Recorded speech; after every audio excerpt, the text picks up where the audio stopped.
Episode 4 is about salaries and wages and how to handle these adjustments in our financial statements as well as for manufacturing. Please like and subscribe to support our channel. We would appreciate it so much.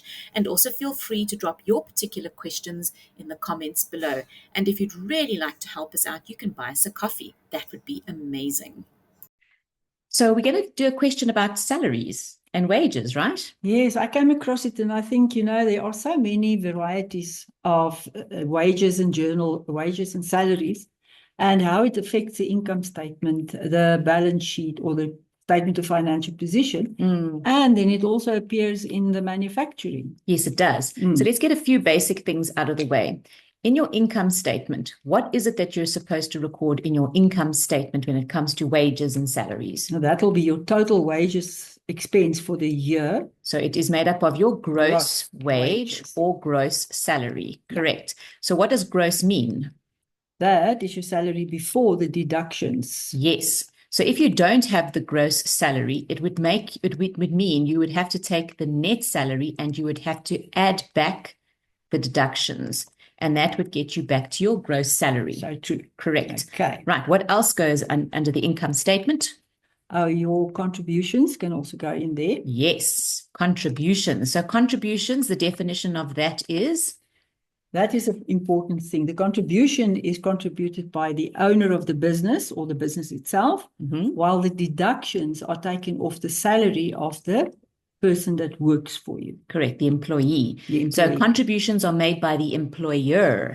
Yes, and these are things like UIF, which is it's legislation, it's compulsory. It's an extra 1% is taken off by the employer as a deduction, but the employer also gives out of his own pocket an additional 1%. So in other words, there's 2% going to the unemployment insurance fund, 1% from the employee via their deductions, and 1% from the employer through contributions.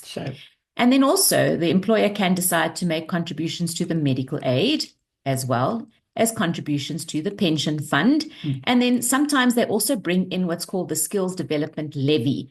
But if they don't speak about the skills development levy in your question, please don't just add the skills development levy, even though it is a legal requirement for South African or businesses in South Africa. And it's only a legal requirement if the employees earn more than 500,000 Rand per year combined, not one employee, all the employees. All of them together. Yes, all of them together. Then this becomes a legal requirement. But don't put it in unless it's been specifically mentioned in the question. Okay, great.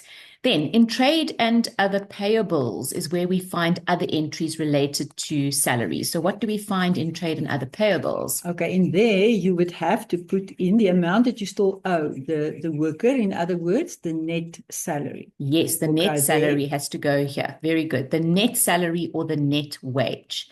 And what do they call that account normally? Creditors for wages or creditors for salaries. Perfect. And then what else needs to go here? Okay, now you must look at your deductions. So you're going to pay SARS, the pay as you earn. Yes, pay as you earn. That has to be paid to SARS. Also, the unemployment insurance fund. And if perhaps there's medical aid, and perhaps there's a pension fund deduction as well. So all of these amounts, this goes to SARS PAYE, this goes to the UIF fund, the medical aid fund, and the pension fund. So the deductions need to be included here. Okay. But you must now also realize that the contribution is still have to go in here as well. That you made for the UIF and if you did for medical aid, etc. Yes, absolutely. Medical aid, pension fund. And also if they mention the skills development levy, this also needs to be put as something that is owing. They are liabilities. Please notice that the PAYE only appears as a deduction. It's never a contribution. Never. Don't get mixed up with that. It'd be nice if they could do it. It would be nice. Yes. Imagine if your owner, listen to me, if your employer, if he can contribute, if he can pay your tax instead of you, that would be pretty amazing. No, but you see, income tax, the very definition of it is that you should pay tax on income that you have earned, not something else that somebody else has earned. That wouldn't be fair. All right, so let's tackle this problem now. Okay, the first thing we need to know, can you see that they don't give us the pay as you earn? No. So we don't know how much that is. Eesh, that's and going to they be also difficult. don't give us any idea of what the gross wages were. No, but I see you've actually typed in a little bit of a clue here. There you go. I don't know if they would give you this clue in a test. Not Do you necessarily. think so? They can, but They you can. must be on the lookout for any clue. So 1% of gross. So that's going to be a very mathematical point that we're going to use. But anyway, let's just read the question first. So the wage of a factory worker was left out. So it hasn't been recorded of the December wages journal.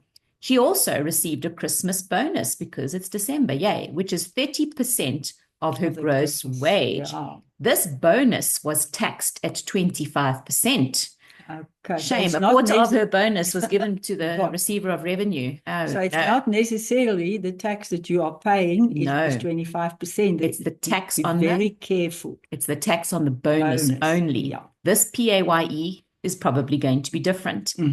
And UIF is only applied to basic wage. So that had to be stated to you so that you don't think that you need to calculate UIF on the Christmas bonus as well. Absolutely. You're only going to deal with UIF on the basic wage. And that is actually how it works anyway. You don't, your employer is not supposed to deduct UIF from any bonuses that you receive. Okay, so we've already discussed where everything goes once we've got our calculation going. So how are we going to work out this gross wage? Oh, you're definitely going to use that UIF, which is 1% of the gross wages. So divide by what you are, which is 1%. Times by what you want to be, which is 100%. Your gross wage is 100% because it's your starting point before anything gets taken away in the form of deductions. True. So that means the gross wage is 9,600. Perfect. Okay, so we got that. Okay, so gross wages is equal to your net wage plus your deductions. Now, there are two deductions here. There is PAYE, which we don't know what it is. And there is UIF, which is 96 Rand. So we've got a couple of things we know. We know what the net wage is. It is 8,100. We also know what the gross wage is. It is 9,600. So now we're going to just solve for the unknown or the X. Okay. And that is quite easy. So 9,600 minus 8,100 minus 96. What do you get there? 1,404. So this 1,404 is the PAYE or the tax that was deducted from this employee. Great. Are we good? Great. We're good. Okay. So let's talk about where all of these little figures are going to go now. So the 9,600 is the gross wage. That goes for your income statement. Under operating expenses with salaries and wages. Yes.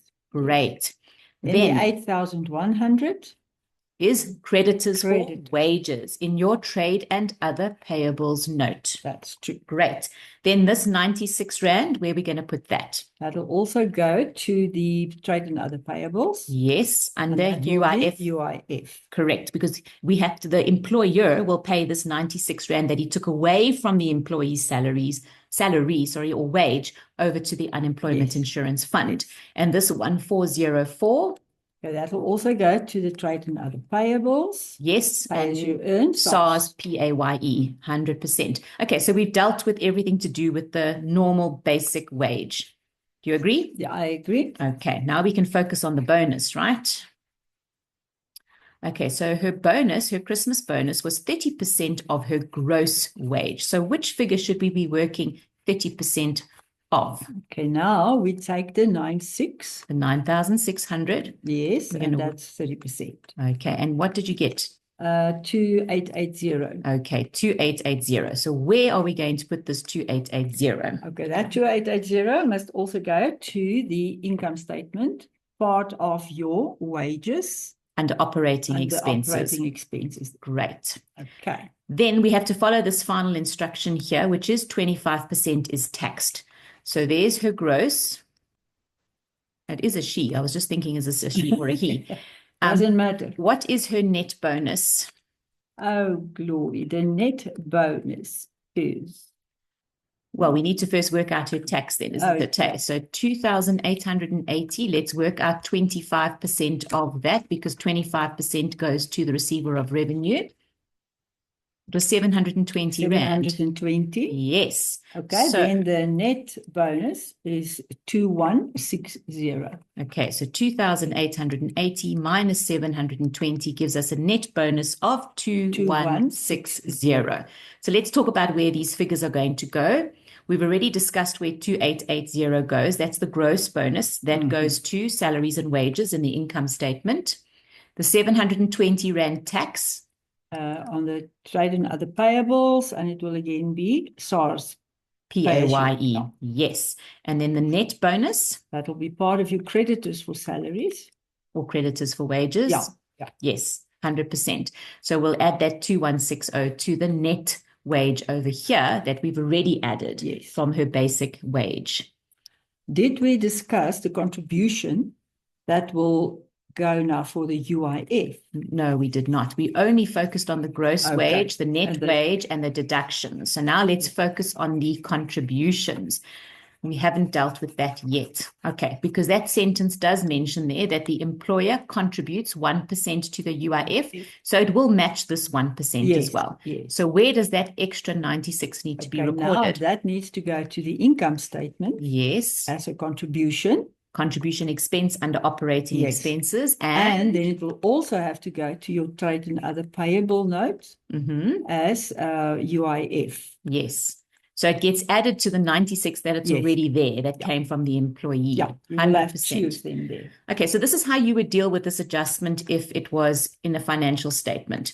What about manufacturing questions where you have to deal with, say, direct labor? Because normally wages is a direct labor. Yes.